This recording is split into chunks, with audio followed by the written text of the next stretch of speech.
Mike Ryan has arrived, bombing down the highway from Tampa mid-morning as darkness turns to light. The vampires are dead. Amin Al-Hassan has arrived, red-eyed, on a red eye. The group was shocked, to learn how scared, talking about those old Knicks, how scary Anthony Bonner was. They were thinking of Matt Bonner. Oh, Anthony Bonner. You don't want to get caught in the alley with him, man.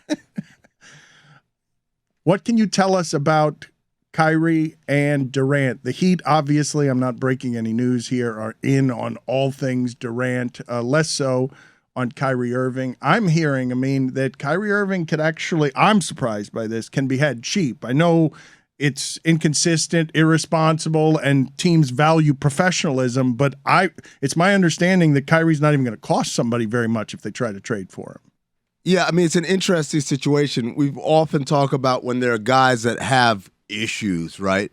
Oh, man, this league only has as much tolerance as your talent level. Like, so Royce Young, I don't fly, and I have all these issues. It's like people are like, you're not that good for me to deal with, so I'll just say I'll take the next guy who's, if not as good as you, close enough, where I don't have to deal with those extra things. We've never had a situation where we're dealing with legitimately one of the best players in the league have that kind of level of headache. Because what we always say is what? If it were LeBron, I'd put up with it, right? If it was Steph Curry, I'd put up with it because they're so great. But we've never been tested on that. We say that. We've never been tested on it. Kyrie's the first time I'm thinking we're being tested on it. And I think what I thought before all this was, you can do everything. The only thing you can't do is just not show up. That's the one where, like, I can't tolerate not knowing if you're going to play. Not because you're hurt, but because you just don't feel like it, right? Unless you're Stugotz. Unless you're Stugotz. So when it comes to Kyrie, that's what's depressing his price. Now, I was on the radio with Evan Cohen. You guys know Evan, right? No? Maybe. Oh, there you go. EC. There you go. Yes, that's South Florida. He did the Stugotz thing where he just yelled out a nickname, totally and he got it on the money. Yes, South Florida's own Evan Cohen. So Evan says, this is the day this news kind of broke, not with a 10-foot pole. If I was an organization, I wouldn't even inquire. I said, Evan, you're forgetting two things. One thing is, he's really good, man. I get it. He doesn't play sometimes, whatever, but when he plays, he's really good. And then number two, our league is populated with a bunch of dudes, or people, I should say, who believe I can change him. You guys just don't know how to talk to him. I know how to communicate with him. I know how to connect with him on a level that all those other places haven't. And when I get with him, I'm going to unlock the Rubik's Cube, and he's going to be amazing. Everyone's going to be like, what a genius coach / exec that guy was. Everybody giving up on this clear talent, but they figured it out. The league is a long line, and I said it's not just the dumb teams or the bad teams or the desperate teams. Right now, we are in a city that has made a name for itself of saying, I can change him, and has been successful many a time at changing them, at least temporarily. So the interest for Kyrie does not surprise me, and the fact that the price tag isn't exorbitant doesn't surprise me, because right now Brooklyn's in a situation of saying, well, what's the worst that can happen is that he just walks and we get nothing for him. Mike Ryan, you want Kyrie Irving, right? Mickey Arison sent out of nowhere a tweet saying this is what happens with anti-vaxxers. I don't know. He likes to speak in code sometimes on the internet, hide in the shadows and stuff. It was an unusual thing for him to do. Like I told you, they're not that interested in Kyrie. If he could be had super cheap, that's one thing. I saw reports that were on top of the Lakers and the Clippers and the Knicks and some of the things that need to be leaked to make the Nets to get their attention. It was also Dallas, Miami, and somebody else, according to Mark Stein. Well, the reports are, and I apologize for my voice, a lot of Pink Whitneys. The reports are that Kyrie Irving, if he were to go, then Kevin Durant were to explore his options, right? So why help facilitate a move for Kyrie Irving if that takes you out of the Kevin Durant sweepstakes? Because you only have so many assets. You're not going to jettison Jimmy Butler, right? Even though Jimmy Butler said his favorite player, the guy he'd want to play with the most in the league, was Kyrie Irving. Well, if my options are Kyle Lowry or Kyrie Irving, it's obvious. I take Kyrie Irving. But if my options are Kyrie Irving, but you're out on Kevin Durant because you no longer have assets to make that deal happen, I'll take my chances. Yeah, there's an interesting chess move. 6 years ago, the Warriors went out and got Kevin Durant. And people said, I remember my good friend Chris Haynes said, oh, they knew they needed him to beat the Cavs. I said, no, they didn't. They went out and got Kevin Durant because he was there. It's like, why did Sir Edmund Hillary climb Mount Everest? Because it was there. There was not to reach some higher point. It's just like, I'm going to do it, right? But the chess move within that was, we get Kevin Durant, and that's great. We don't need him, but that's great to have him. But also, we destabilize a major rival, which is Oklahoma City, a team that pushed them 7 games, was up 3-1. It's like two birds, one stone, right? Here, it's kind of the opposite. It's like, if you help the Nets with a Kyrie Irving deal, yeah, they might get worse talent-wise, but you're stabilizing a highly unstable situation. I'd rather Kyrie stay in Brooklyn because he's so mercurial. They clearly haven't connected with him. It's just going to get in the way of them being successful, as opposed to me solving their problems by getting rid of him, taking them off his hands and giving them, whatever that could be a little bit more stable. And then Durant goes to a more stable franchise too, because he's tied to Kyrie leaving or not, right? You know what? But see, that's the thing. This is the interesting thing. You guys hear Durant's comments on his podcast, where I can summarize for you. My name's Bennett, and I ain't in it. My name's Paul, and that's between y'all. They're asking him, hey, what are you saying? Like, I ain't got nothing to do with this. And it's a really, really smart play, because he gets to sit back and say, whilst leaking, whether it's him or people around him, that, hey, I'll have to explore my options. Explore my options doesn't mean like, I'm out of here too. He's not saying, if Kyrie's gone, I'm gone too, damn it. No, he's doing very shrewdly, well, let me see how this plays out. Because if you tell me Kyrie is gone, but for example, just throwing a wild example out there, we got Miles Turner and Malcolm Brogdon. It's like the meme of the woman who tastes kombucha for the first time. She was like, like, it's one of those things where like your face kind of makes this little like, not bad, right? I think you're pronouncing kombucha incorrectly. I don't know. I've never drank it. It's white people stuff to be, Okay, put on the poll, please, Chris Cody. Is kombucha white people stuff? At Le Batard Show, please. See, thanks. Tony's got my back. So Mike was trying to find the white guys thing, but he couldn't. Bob was in here earlier playing all sorts of sounds from the library, Mike, that made me want to just go through the library and just play things for the audience that we haven't played before. And I don't know what it is that they pressed in there, but Mike was trying to hit the white guy sounder and couldn't get it. Continue, please. White guys have had enough, damn it. Have you been watching the news, Dan Le Batard? They're sick of it. Finally, their white lives are back to prosperity, whatever that lady said, which is just an amazing thing, because everybody black knew that's how they feel. But like, to find my liberal friends on Twitter, like, can you believe what this woman said? I'm like, yeah, that's the default that I've been assuming my entire life, that white people are like, finally, a win for white people. Never mind the other thousands and thousands of years of history. These last 5 of them have been very difficult for us. My favorite part was, obviously, the defense is, it's just an obvious misspeak, right? Just a slip of the tongue. Didn't mean to say that. But the reaction from the crowd sure as hell loved it. It played well. They all cheered that. Trump was behind her like, yep. Yeah, that's exactly what we meant to say. I do. It's sort of inescapable, right? That as America rounds as a pie crust, they would, of course, feel threatened by the idea that they would become a minority. They know better than anyone how poorly minorities are treated in this country. Like, the white people, let's make more and more babies that are white babies so we never become the minorities. We don't want to be treated like the minorities. Who wants to be treated like the minorities? But getting back to Kyrie Irving and Kevin Durant. I just want to say that, that one of the things they said was, and damn it, why do we need so many herbs and spices in our food? 11 was enough for the Colonel. Did you guys see the video of Giuliani saying he was slapped? Did you see the video though? He was just hit on the back. Like, he was not slapped. I was reading a New York Times story about him this weekend. Like, it looked like that man was going to be president in 20 years ago. Like, it looked like that guy could have led our country. One of the historically bad campaigns. It was basically there for him on a pedestal. Shiny and new, and he botched it. But you saw the video of what he was calling a slap, which is him being you gotta put some Marcus Smart on that if you're Giuliani. I have not seen this. I'm going to pull it up right now. It was just a pat on the back. It was just a pat on the back. It was just a pat on the back. I mean, if you're Giuliani and this is your ultimate master plan, you got to fly like PJ Tucker did in Game 3.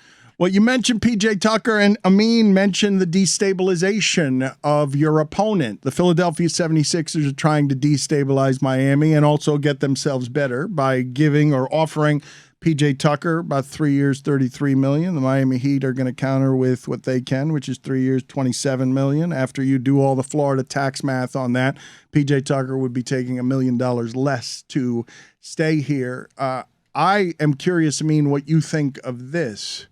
I want to be careful how I phrase this, but the way that the Sixers are playing, there is the belief that surrounding Joel Embiid with 53s a game asks Joel Embiid and that body type to play a game for Joel Embiid that doesn't serve him as well as a game that doesn't require him to have run up and down with people who are shooting 53s a game.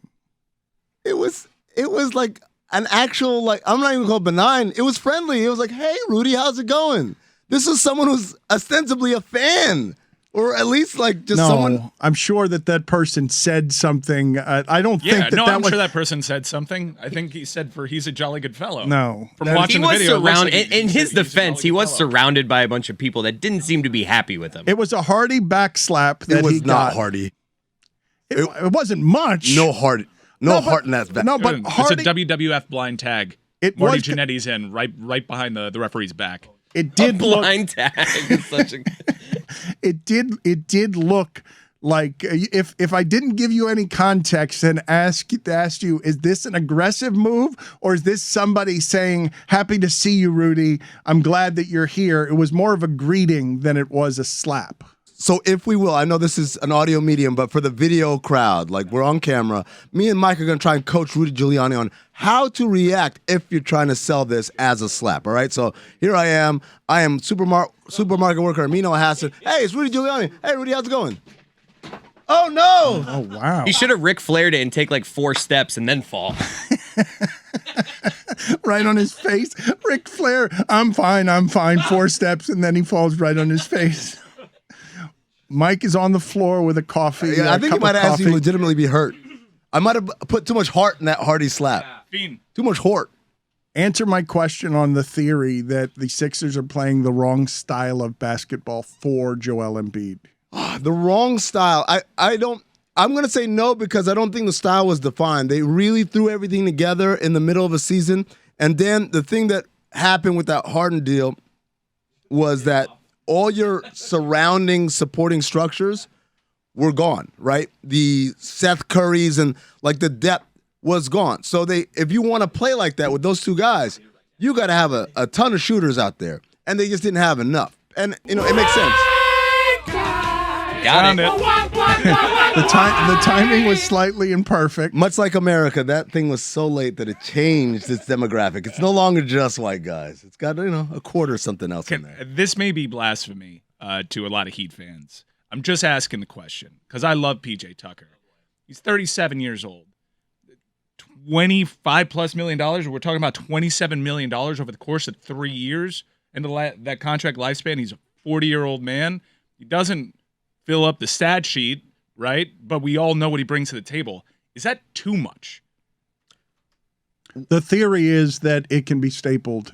It's a contract that will have value even if he has less value a year from now or 2 years from now, that you just put it in a package of things and it doesn't become not valuable just because you don't think he's the player that he was at 39.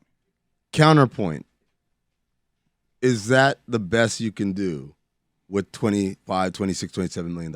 Well, I also have to see the SPO track on it because I think that they're only in the game with $27 million because they have his existing rights. Like, if he were just available on the market, they wouldn't necessarily have that to offer. Am I wrong there? Depends on, I don't believe. I don't know anything. I haven't talked to anybody yet. Well, Mike, how do you feel about you're attached to PJ Tucker. He's I one love of your PJ favorites. Tucker. I love his style of play. I do see the things that jump off the screen that don't exactly show up in the stat sheet. The 3-point shooting kind of fell off, and it was not there. He did not trust it in the postseason. That was a bummer to see. Is that the PJ Tucker, or is it the one from the first half of the season? I certainly don't want him going to Philadelphia. First half of the season, he had a better shooting percentage from three than any person in the league. He's a winning player. So for the Miami Heat next year, they are, for the time being, they're operating as a non-luxury tax team, meaning they have access to their full mid-level exception. They can pay him more than $9 million because the mid-level exception's north of 10. But if they did, then they would be taking that off the board. If they pay him based on his non-bird rights, which is what you're talking about, to get him off his existing contract, then that still frees up the extra $10 million to go do other things with. The question becomes, and this is a question that in other cities I say, yeah, he's good, he fits, just do it. But it's like in Miami where literally you guys have made a name over the years of we find these dudes who are nothing, we get them for minimum or 2As, and we build them up, and they become, pivotal pieces. And then when they get too expensive, we let them walk in, then we go get another one. You tell me PJ Tucker, is that irreplaceable? Here's the most interesting thing from the PJ Tucker situation for me is that veteran discount, the loyalty. He was here for 1 year. It kind of felt like, hey, PJ, just wait in the wings and we'll figure it out. That's not really going to apply to PJ Tucker. He's already publicly leveraged the Philadelphia 76ers. So it's not one of those deals that you can just kind of be like, hey, PJ Tucker, just chill out there. Let us figure out this Brooklyn situation, and we'll get you the money. It may be a little bit more, maybe a little bit less, but we got to figure out the Durant thing. I don't know if that's going to fly with PJ. Well, and the other thing is also that Philly's doing the Expendables thing, right? Like, Maury's got a cigar in his mouth, and he said, let's get the band back together. And here comes PJ. And Eric Gordon, who's come from exile. We forgot all about him. Did you know he was still in the league, Dan? Look at Dan's face. Just last week, somebody said they were going through the Rockets roster, and they were... yes, there aren't many names on that roster that many of us know, but yes, last week it was brought to my attention that Eric Gordon was still bouncing around. And so if you're at these guys, it's not just, hey, I can play with a superstar I played with before, I know how to deal with him or whatever. It's also their agents are buzzing like, oh, wait, the guy who wants to sign us is the guy who was in Houston, and now we've got him over a barrel because people are looking at him and this deal and say, whoa, was this the right move? And so they've got some leverage there for some security. If I'm PJ Tucker's agent, Andre Buck, I'm like, yo, let's get some years on this. Let's get some money because PJ works. There was a story that came out of Philadelphia that really surprised me. Ruben selling his stake in the Philadelphia 76ers. That doesn't really generally happen out of nowhere. Is there any reporting being It was done investments, right? He was going into an investment team. This is a guy, that person, he's a minority owner, but that's a person who, his story is crazy in that he was, I don't know how many millions of dollars of debt as a teenager because he was in the jet ski business. And like, he's a serial entrepreneur. And if I had to guess, this is a guy who's enjoyed the attention of being a minority owner and having a voice, but he's always looking for the next business deal. And he probably just determined, I read some of the things about the investments he was going into. He's going in with Embiid on something. Like he's partnering with Embiid on whatever his next move is. Partnering with players, and then I believe there's gambling / fantasy element there. Yeah. There's like Fanatics is going into that place. He's the founder of Fanatics. Yeah. Those annoying commercials. Fanatics is a sleeping giant, though. Yeah. It's just a matter of time before they get into the gambling game and the content game, frankly. So, yeah, it would make sense that he has to divest himself from the NBA if he's going to go full into gambling and run a gambling empire. That was curious, though. I wonder how that impacts James Harden, because this is how I kind of knew that James Harden was going to the 76ers. He has a really good relationship with that man. Probably too good. It made the league a little uncomfortable because a lot of people knew that was in the works for quite some time. I mean, I thought it was unnecessary for you to name drop PJ Tucker's agent, Andre Buck. I appreciate it. I didn't think that was necessary. But speaking of the Rockets, John Wall, the Heat obviously would be interested if it cost nothing. No, if it costs nothing, yes. Yes, on a buyout because he's going to be bought out. He's making, what, $46 million this year? He has not played since the Obama administration, Let me just say right now, there was a time in this league, in this universe, where people said, Otto Porter, ew! And then he went to the Warriors for minimum and started 3 finals games, and now he's a champ, and everybody loves him. This league constantly, people lose sight of, can the guy play or not? There's 2 types of guys. There's one guy that can't play anymore. That's it. It's over. And then there's a guy, he can play, but for $47 million? I don't know about that. But you're saying definitively that John Wall can still play? Because I have not seen him play basketball. That wasn't a joke. Since the Obama administration, I have no idea what kind of basketball player he is. He's played something like 100 games under this current contract. Like really? It's something insane. What? Like if you look at how many games he's played on this current contract, it's bizarrely low. But having said that, he was ready to play last year. His agent, Rich Paul, and the rest of the team, I thought they made a gross miscalculation. They thought, oh, don't mess around with the kiddie stuff over here with the Rockets. Just sit out, be a good pro, show up to practice, be a mentor, but don't play games. And there's going to be a line of people out the door who want to acquire you and the $90-some-odd million remaining on your contract at the time. And I sat down with Rob Stone, who's the general manager of the Rockets, and with Stephen Silas, the head coach. And I said, this is insane. We have a blueprint from Oklahoma City from a year ago. Chris Paul went, and that team was dog shit, but he played. He made everybody better. He's a good pro. And at the end of that year, when everyone said no one will ever want this contract, the Phoenix Suns lined up to give picks in order to get him. You have the same situation here. And the answer from the Rockets brass was kind of like, well, this is what we agreed to with his representation, and we all feel confident it's going to work. And I got the vibe under the undertones of, nah, man, this is them demanding this, thinking they had a market, and then when the market didn't happen, they try to pop back and play. John Wall was ready to play last year. He was ready to play last year. He made an error in judgment in terms of what the appetite would be for him at $40-some-odd million a year for 2 years. But for minimum, there's going to be a line out the door. And one more name around the same kind of zone, but a little less money or a lot less money. Kemba Walker's another one. He's not going to stay in Detroit. Is Kemba Walker an upgrade over Kyle Lowry? No. He's a bucket. No, come on. Kemba's a bucket. Come on. Kemba's a bucket. Come on. And can I ask you a question? Come on, guys. I saw Kemba Walker last year with the Knicks. Yeah, but he's a bucket. Once a bucket, always a bucket. Wait, and you said it. You saw him where, Dan? Yes, but the Knicks then just ended up he was so bad defensively. Their lineups with him in them we can fix him. Were historically terrible. He wouldn't play in a conference finals. Flatly. He might even play in the first round of the playoffs if you sign Kemba Walker. You can't make Kemba Walker Kyle Lowry. What we just saw defensively in these playoffs, where everyone who was an even bang average defender was immediately sent off the floor. Derek White was targeted. Derek White's a good defender. If like Kemba Walker is gone from a playoff series. I can fix him. Dan, do you think the Miami Heat need to do something this offseason? Well, they are going to do things this offseason. Yeah. They're not going to just sit there. They can't stand Pat. What are you pointing at? I mean, you think that deserves what? You pointed at the loser game show sound, or were you wanting him to get the Hakeem Nicks laugh for that? Is that what you were rooting for? I thought it was clever. The Miami Heat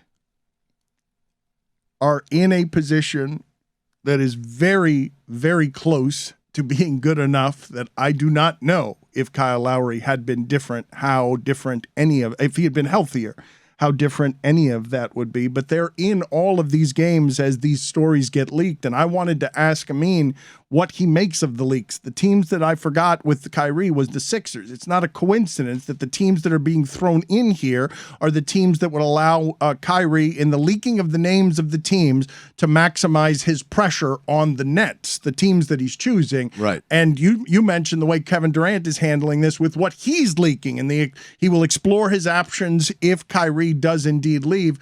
When you get to the roots of the leaking, before we talk about what the Miami Heat are interested in, because what they'd be most interested in, as they were when he went to Golden State, is Kevin Durant. Yeah.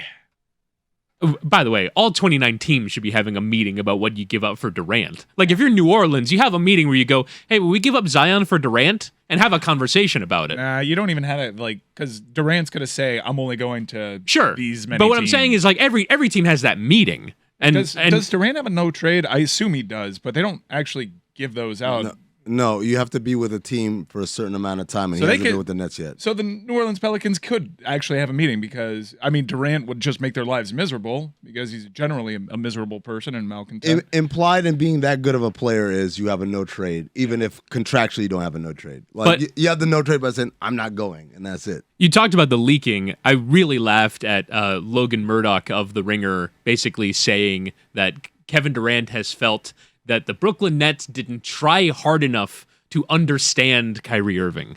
That's the source of the tension, is that they just didn't try hard enough to why their player didn't play for them. I saw actually there's a funny joke I saw on NBA Reddit, which was the biggest shot of the season was Andrew Wiggins getting the vaccine before the season. Because if he hadn't, then he wouldn't have played and they would have gone through the same thing that Brooklyn did. But Brooklyn, I feel like, has tried over 3 years to bend over backwards to understand these guys. And even still at the end of it, they feel like they didn't try hard enough to bend to every single one of our whims. Witty. You've got your third eye so close. By the way, I did Jack Palance from Tango and Cash right there. It said, Gabriel Cash. How many millions have you walked away with? Chris Whittingham, your third eye is so close. Palance You're needs Kevin, Your balance is so bad. what? And, Hold on. yeah, it's Ray Tango. He waltzes in You sound like Amin and takes all my drugs, and then he waltzes out again. Here's Just your here's voice. a balance. You are my number one. I'm horrified. I had to stare in his eyes when he did it. I felt like you're staring into my eyes. Jack Palance played Fidel Castro. I always like to mention that in the movie. But I bet he acted his ass off, though. Put it on the poll. It was so racist. Chris at Le Batard Show. Did you know that Jack Palance played Fidel Castro? You guys are doing impersonations from a 40-year-old a movie that is older than all of the people in that room. Tango and Cash. Stugotz' number one movie of all time. There was a scene in that movie where he played Fidel Castro where he goes, Jay, you. It's a good Palance. I've never seen the movie, but I just knew your impression was terrible because it just sounded like you. It was just mean. With a hint of Barack Obama, as it always has. But I also love, as an added bonus, Amin, Amin was shocked. He thought Chris Cody was insulting me. You just sounded like Mike Ryan talks all the time. He grabs me by both shoulders and says, you're my number one. Have any of you seen Tango and Cash? Yes, No. of course. No. Doesn't Okay. he stroke? What does he stroke during that movie? two cats or two Mice. mice. Two Mice. mice. Yeah, Excuse me. He Sorry. strokes mice. And when we first see it, we think like, oh, this guy's a real bad guy. He's going to like kill the mouse just to prove a point that he's a sociopath.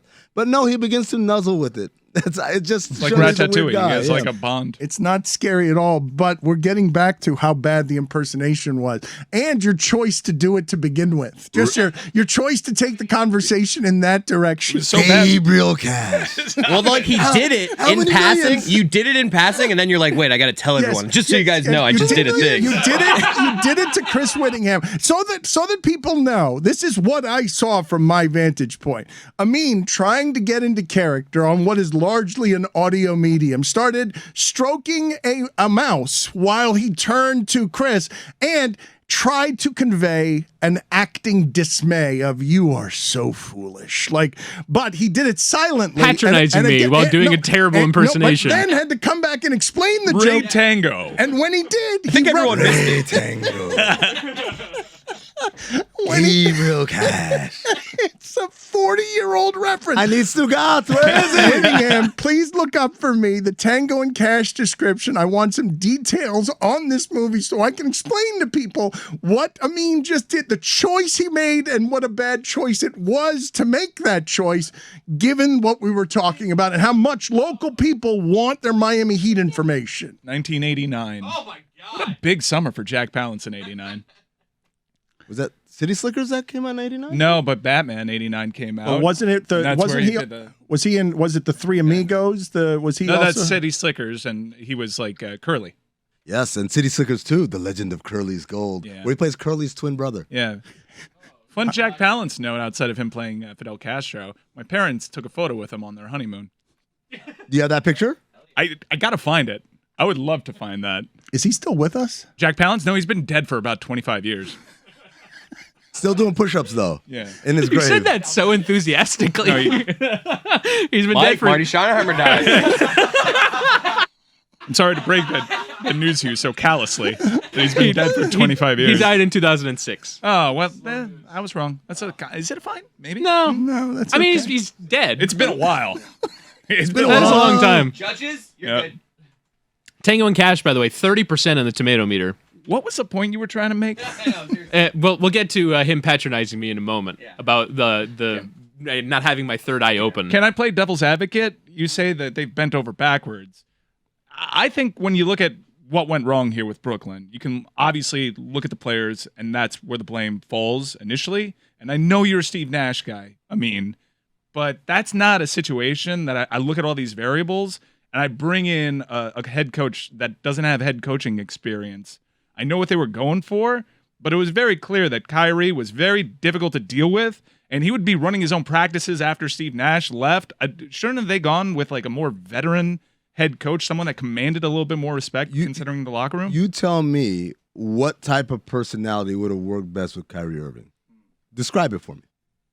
Not a name, just give me the description of the type of guy that, Kyrie will really listen to him. Filipino. That's obviously most important. Okay. Am I an idiot for being stunned at how quickly this came apart? Yeah. Yes. Yeah. Yeah. Yeah. Yeah, this was always heading in this direction. This week, congrats to us. Like, we nailed this one. How could this possibly go wrong? And we were all like, well, let me tell you. And we were right. We were all right. Wow. The quotes from Rudy Giuliani. It was a very, very heavy shot. He could have easily hit me, knocked me to the ground, and killed me. He's lucky he didn't knock me down. Falling is extremely dangerous for an elderly person. He hit me to knock me down, and if that doesn't merit jail time in New York, we're in the wild, wild west. He said he wasn't hospitalized, but that he was planning to see his doctor later Monday to make sure there aren't permanent injuries. I don't want to be an asshole. The video really does seem like a backslap that's just saying hello to somebody as a greeting. Yeah, like, oh, Bob had a baby. It's a boy. Type of,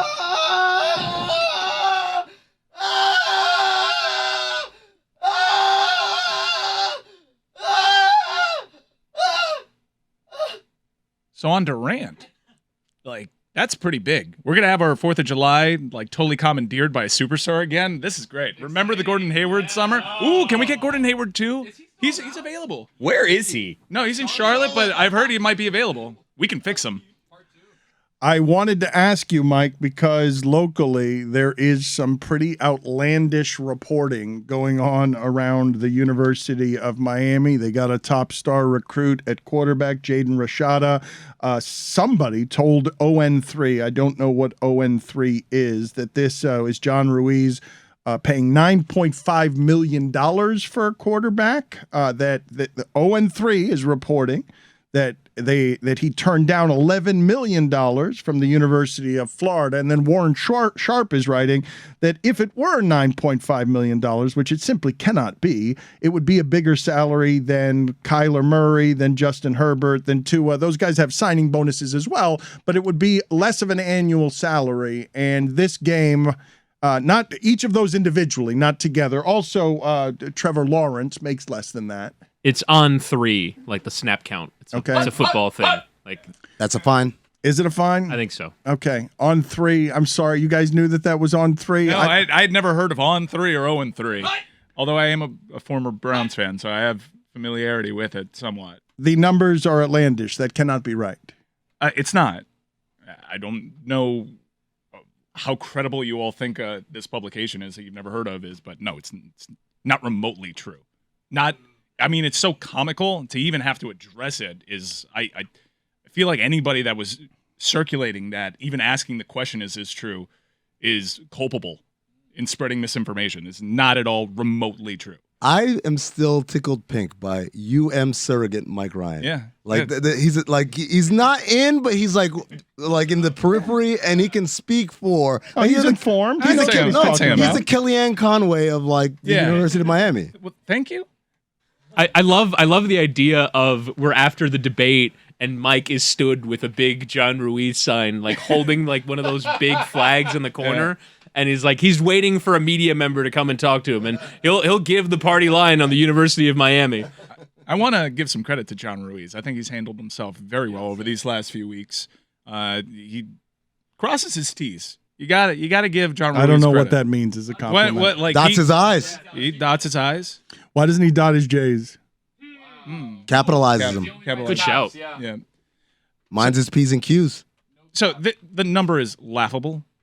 I have my theories in talking to some folks. It's educated theory on how that number even got circulated. Sunbelt Billy over in Gainesville has an inmates running the asylum type of deal now. Sunbelt Billy? Yeah, Sunbelt Billy over in Gainesville. A disastrous hire. You got to use nicknames, Dan, when you're trying to bring down your when you're trying opponents. to- You got to have diminutive nicknames. Yeah, that's being put out there by Florida Gators collective people, which I don't understand. It's like a weird cell phone because they're saying that Jaden took $9.5 million over self-own, Chris Cody, not a cell phone. I know you got confused. Like cell the phone emphasis 3. was on the wrong word if he was saying cell phone. A cell phone 3. But cell phone. Maybe I should do it like walking. So Good point. You're like Palin. So the reports are. No, I'm not- I love that Dan saw me just like what did he Cell just phone. say? Rectangle. You are my number one guy. Juju, you gotta pull up the videos of Palance. We can't talk about Jack Palance enough. We're not making bad guys like that anymore. I wish he were still alive We're so not he could making guys like that anymore. star in Thor. Not at all true. That is not the money. Here's how the Jaden Rashada thing went down. Jaden Rashada looked at all the schools. He made a decision for him. He committed to the University of Miami, and then NIL people came around. That's how that happens.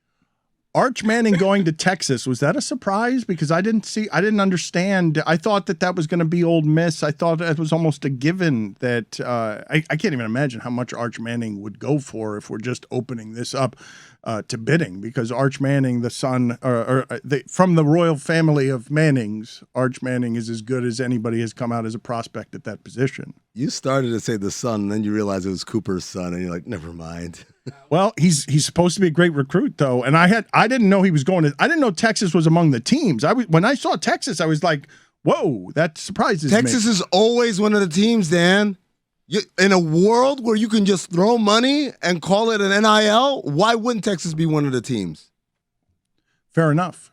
But Miami is now in this game where they are, whether it's $10 million or $1 million, the entire landscape has changed. You can buy a quarterback. I do wonder, the people listening to this, how they're going to feel as it gets more and more professional in this regard.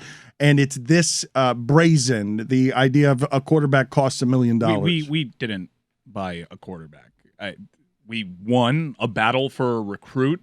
A lot of things were equal here, folks. And I think what you're seeing with the $9.5 million thing and it coming specifically from Florida Gators people is other schools, and I know I'm going to get hit with Homer, but they think Miami's a problem now that they didn't necessarily have to deal with before, because Miami, with this recruiting hotbed, they were a sleeping giant, and the only way back into this game was really through NIL, because we couldn't get away with the same stuff that all the other little programs, all the other small town but huge, massive, prestigious programs could get away with. So I think it's part of a smear campaign to continue just drawing attention the way that Nick Saban was like, well, look, like Miami basketball just paid $500,000 for a basketball player. I think the more they get that narrative out there, the more you don't bat an eye at Tennessee spending $8 million because the bad guy is John Ruiz and it's Miami. Who's that quarterback for Tennessee who looked like an avatar when I saw him? And just when I'm watching the videos, I'm like, oh, that's what Lamar Jackson's going to look like in 15 years, because he's slinging it. It's just obvious watching him. He's long, and the arm strength is a bit of a whip. And you're like, oh, that is an enormously athletic quarterback. Nico Lamaliva. $8 million is what the going rate is. That's now? That's an I. That's not an L. Yeah, I didn't dot my eyes. Yeah, see, that's what happens when you don't dot your I's. $8 million, though? Is that number accurate? Why would one number be accurate and the other number wouldn't be accurate? Well, because I would say that those big time programs with like huge lineage money backers that were doing all this stuff, I understand why you're coming at like why the Miami price tag is wrong, but this inflated number is real. I just happen to know. Mike, here's my question. Absent those specifics, you're saying everyone's afraid of Miami, but the reality is Miami doesn't have the coffers that a Texas and Alabama or some of these other lineage programs, as you call them, have. And second of all, it's not like everyone's been playing it fair, but now this NIL is here. Oh my God, now Miami can spend the money they've been holding on to. Everyone's been spending money. Yeah. It's been happening. It's just now there's a more legitimate way. It's like prohibition. They didn't stop drinking. The gangsters just made all the money. And then once it was over, Anheuser-Busch and everyone else could get back in the game. So what makes you think that Miami is a threat or like something that everyone should be afraid of in this landscape? Because it gives recruits a choice now. You were right in pointing out everything that you were saying about the previous iteration of college football. Miami couldn't really get in the game. Seriously. Like, if I were a 5-star recruit from Miami-Dade County, my choices were pretty limited. I'd probably be going to Tuscaloosa. And even if I wanted to stay home, what Miami could have afforded me didn't make any financial sense. Now, you are at least getting in the room, and you have a shot. And you have one of the best recruiting closers in the game. And don't discount the fact that, let's say, Tuscaloosa comes at you for $1 million. And whatever NIL deal Miami can cook up is like $750,000. You're taking your recruiting trip to the Gainesville Marriott while Mario Cristobal's got you up at the Ritz. Here he goes. He's telling you, it's elite bona fides here. Where would you rather live, kid? You want to live in Tallahassee or you want to live on the bay? Let me ask you something, Dan. You're an 18-year-old that just got close to $1 million. Would you rather spend close to $1 million in Tuscaloosa, or would you rather spend close to $1 million in Miami?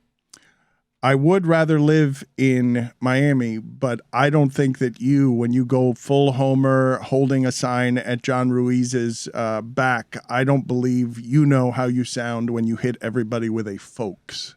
When you end a thought with folks, I believe you don't understand how condescending that sounds.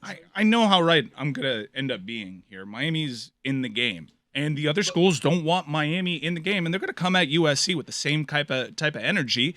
They are legitimately afraid of prestigious programs in major cities that afford all sorts of lifestyle opportunities that they can't match up with. They can certainly blow financial offers out of the water, even though Miami's NIL program kind of got a head start on it and in many ways kind of shaped a template for a lot of kids. But Miami offers something, especially when they know what they're doing. That's not something that you can easily negative recruit against. Lane Kiffin knows. I mean, he said it. There is no recruit, no coach, nothing that matters as much as the money. Lane Kiffin is viewed as a great recruiter, but you combine that with Lane Kiffin saying, "I miss Miami. All we have out here is a brown lake." When he misses Miami, because all things being equal, he'd rather be in Miami. That is an advantage. Hell, it's one of the advantages the Heat have. It's not just the state income tax. It's that as well. If you have your choice between that and Oklahoma City, where do you think you're going to choose? But, Mike, I guess my question is, you're painting a picture where in this current landscape, Tuscaloosa offers $1 million. Miami can get up to $700,000. And so that gap, that delta, as they call it, is made up by Miami's awesome and Tuscaloosa's in the middle of nowhere. In the prior iteration, what do you think was happening? In your mind, what was happening? Miami couldn't really get in that game. I'm not going to tell you that Miami wasn't doing some of those things. It's big-time college football. No, but Miami's never spent on anything. This is a recent phenomenon that goes to Mark Richt, putting money into the program. Miami has always had inferior facilities, and they've corrected that over the last few years, but Miami's never been a big spender in this game. You're telling me when the U was the U in the 80s and then later on, up until 2000 with Willis McGahee and those guys were just going there for the love of Miami? No, there was all sorts of questionable shit going on. Jesse Armstead was like living at somebody's house who was a booster, who had a big enough house that he could just live out there. But Miami was not winning these things by having a lot more money than everybody else. They didn't have the big boosters that were spending like that. I'm going to try to answer your question without incriminating anybody. After their most recent scandal, the Nevin Shapiro thing, Miami was operating under a microscope. Yes. Their hires reflected that. Yes. They hired people that they knew weren't gonna Yes. walk up to the line and potentially cross it. They made safe hires, they made cheap hires, Yep. and they wanted to hire folks that they knew wouldn't get their hands dirty and be a little shady. The post violation kind of reticence and demure era of college sports. Same thing happened at Arizona State after the whole Headache Smith thing. Like everything that came after that was, we are by the book, we are clean, and that's why they sucked for as long as they did. Let me stop you for just a second here because I have coming across the wire a breaking top 5 list from David Carr. Top 5 tight ends according to David Carr. The David Carr? David Carr says that there are top Derek's 5. brother? Top 5. Maybe it is Derek. I don't know. Maybe it is Derek. I might have said David Carr. I think it is Derek. Wait. David works in media. Yeah, Yeah. David works in media. Makes Derek more is the sense. current You know quarterback. what? It doesn't even matter whether A it's Carr. A Carr. I'm gonna. Well, that'd be impressive. I'm gonna say it's Derek Carr, not Lloyd Carr. I'm gonna say it's Derek Carr because one of his top tight ends. Just Brick from Anchorman today. Just taking everything. So, a cell phone? An actual car made a top 5 list? Waller is on his top 5. Kittle's in his top 5. Kelsey's in his top 5. Wait. Tease it a little. You're flying through these. What's going on? I need to get to the end of this segment, and I just need to throw it into the audience here because this segment is running very long, and I just need to get to the end of the big payoff of exciting the room with as I go. Let me do it again. These are not in order, and I don't know if it's Derek or David Carr, but regardless, it's a top 5 list. Number 5, let's make it Waller. Number 4 is Kittle. Number 3 is Kelsey. Number 2 is Mark Andrews. Probably should have done this in the reverse order. Mark Andrews with that wonderful You mustache. started at I 1? never had a mustache. I don't know. You always refer to him as a mustache. It's a beard. Confirmed David Carr. Thank you. I appreciate it. So it is David Carr. It's not Derek Carr. It's never been a mustache. And I did think I read this in the wrong order. Started with Darren Waller at because 1. Waller would be number number 5 1. is just a big letdown here. But here is number 1 after Andrews, though. Gesicki!